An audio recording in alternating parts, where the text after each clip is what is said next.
আসসালামু আলাইকুম। সুপ্রিয় অষ্টম শ্রেণীর শিক্ষার্থী, আশা করছি তোমরা সবাই ভালো আছো। আজ আমি তোমাদের বিজ্ঞান বিষয়ের প্রথম অধ্যায় থেকে গুরুত্বপূর্ণ বহু নির্বাচনী প্রশ্ন এবং উত্তর নিয়ে আলোচনা করব। প্রথমে আমরা অনুশীলনীর বহু নির্বাচনী প্রশ্ন এবং উত্তর নিয়ে আলোচনা করব। কোনটি মলস্যা পর্বের প্রাণী? ঝিনুক। স্কাইফা ও হাইড্রা উভয়ই দ্বিস্তরী, বহুকোষী, সুগঠিত, তন্ত্রবিহীন।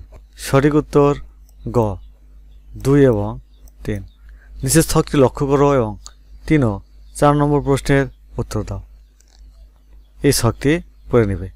ছকে কোন প্রাণীটি অমেরুদণ্ডী? এম।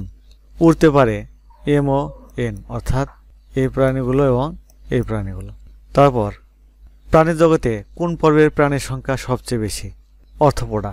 কোন প্রাণী দেহে হিমোসিল থাকে? প্রজাপতি। কোনটি উভয়চর প্রাণীর বৈশিষ্ট্য? শীতল রক্তবিশিষ্ট। কোন পর্বের প্রাণীরা স্পঞ্জ নামে পরিচিত? পরিফেরা। প্রাণী জগতের বৃহত্তম পর্ব কোনটি? অর্থোপোডা। শ্রেণীবিন্যাসের জনক কে? Carolus Linnaeus. কেঁচো কোন পর্বের প্রাণী? অ্যানেলিডা। প্যারাটিহেলমিনথিস পর্বের রেশন অঙ্গ কি? শিখাকোষ।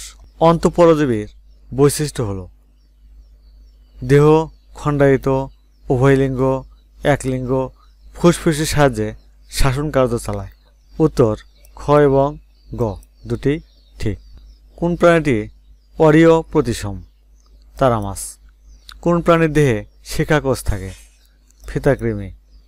অদ্যাবধি কত লক্ষ প্রজাতির প্রাণী আবিষ্কৃত হয়েছে? 15। অ্যানিম্যালিয়া কয়টি পর্বে ভাগ করা যায়? 9টি। কোন প্রাণীটির দেহ প্রাচীরে অসংখ্য ছিদ্রযুক্ত? স্কাইফা। কোয়াড্রাটাকে কয়টি উপপর্বে বিভক্ত করা হয়? 3টি। একাইনোডার্মাটা পর্বের প্রাণী কোনটি? তারা-মাছ। কোন পর্বের সকল প্রাণী সামুদ্রিক? একাইনোডার্মাটা। কোন প্রাণীর দেহ নলাকার ও খণ্ডায়িত? কেঁচো। সিটা কোনটির স্থলনাঙ্গ? কেঁচো। নিফ্রিডিয়া নামক রেশন অঙ্গ পাওয়া যায় কোন প্রাণীতে? যোগ। কোনটি স্তন্যপায়ী প্রাণী? উট। কোন প্রাণীর দেহ প্যারাকয়েড আঁশ দ্বারা আবৃত? হাঙ্গর। তারা-মাছ কোন পর্বের প্রাণী? একাইনোডার্মাটা। কোয়াড্রাটা পর্বকে কয়টি উপপর্বে ভাগ করা হয়েছে? 3টি। কোন পর্বের প্রাণীতে নিডোবরাস থাকে? নিডারিয়া। নিচের কোনটি ইউরোকর্ডাটা? অ্যাসিডিয়া। নিচের কোন প্রাণীটির পৌষ্টিকতন্ত্র অসম্পূর্ণ?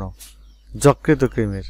নিচের কোনটি হাইড্রার একাধারে পরিপাক ও সংবহনে অংশ নেয়?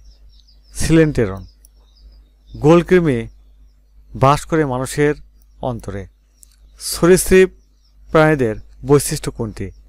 এরা বুকে ভর দিয়ে চলে। কোন শ্রেণীর প্রাণীগুলো বুকে ভর দিয়ে চলে? সরীসৃপ। কোন পর্বের প্রাণীদের রেশন অঙ্গের নাম নিফ্রিডিয়া, অ্যানেলিডা? প্রাণীর বৈজ্ঞানিক নাম দুটি পদ বিশিষ্ট, ইংরেজি ভাষায় লিখিত হয়, ল্যাটিন ভাষায় লিখিত হয়। নিচের কোনটি সঠিক? সঠিক উত্তর ঘ, 3টি সঠিক। সামুদ্রিক প্রাণী ডলফিন, তারা-মাছ, হাঙ্গর। নিচের কোনটি সঠিক? সঠিক উত্তর ঘ, 3টি সঠিক। একাইনোডার্মাটা পর্বের বৈশিষ্ট্য। এদের দেহ ত্বক কাঁটাযুক্ত। দেহ 5টি সমান ভাগে বিভক্ত। দেহ খণ্ডায়িত ও সন্ধিযুক্ত উপাঙ্গ বিদ্যমান। সঠিক উত্তর ক, 1 এবং 2। গোলকৃমি উভয়লিঙ্গ, অন্তঃপরজীবী, দেখতে নলাকার। নিচের কোনটি সঠিক? সঠিক উত্তর ঘ, 2 এবং 3। কেঁচোর বৈশিষ্ট্য। নিফ্রিডিয়া খণ্ডায়িত দেহ, পঞ্চাক্ষী। নিচের কোনটি সঠিক? সঠিক উত্তর খ, 1 এবং 2। অন্য জীবের দেহাভ্যন্তরে অবস্থান করতে পারে?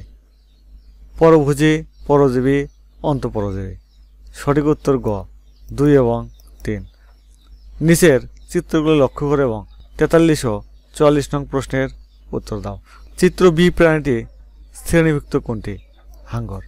এই প্রাণীটির শ্রেণীগত বৈশিষ্ট্য হল এরা উষ্ণ রক্তের প্রাণী, এদের দানা ও চঞ্চু বিদ্যমান, এরা মাতৃদুগ্ধ পান করে। নিচের কোনটি সঠিক? সঠিক উত্তর ক 1 এবং 2। নিচের উদ্দীপকটি পড়ে 45 ও 46 নং প্রশ্নের উত্তর দাও। তানা প্রজাপতির ছবি আঁকতে খুব পছন্দ করে এবং সে জানে যে মানুষ সর্বভোগ প্রাণী। তানা যে প্রাণীটির ছবি আঁকতে পছন্দ করে সেই প্রাণীটি কোনটি? অর্থপোড়া। উদ্দীপকের দ্বিতীয় প্রাণী ম্যামালিয়া শ্রেণীভুক্ত কারণ চোয়ালে বিভিন্ন ধরনের দাঁত থাকে। শিশুরা মাতৃদুগ্ধ পান করে। 3 নাম্বার, হৃৎপিণ্ড 4 প্রকোষ্ঠ বিশিষ্ট। নিচের কোনটি সঠিক? সঠিক উত্তর ঘ 3টি সঠিক। সুপ্রশিক্ষিত আজ তাহলে এখানে শেষ করছি। আগামী পর্বে আমরা 47 নং প্রশ্ন থেকে শুরু করব। সুপ্রশিক্ষার্থী, তোমরা এখনও যারা সোহান অনলাইন স্কুল চ্যানেলটি সাবস্ক্রাইব করোনি তারা প্লিজ সাবস্ক্রাইব করবে। আল্লাহ হাফেজ।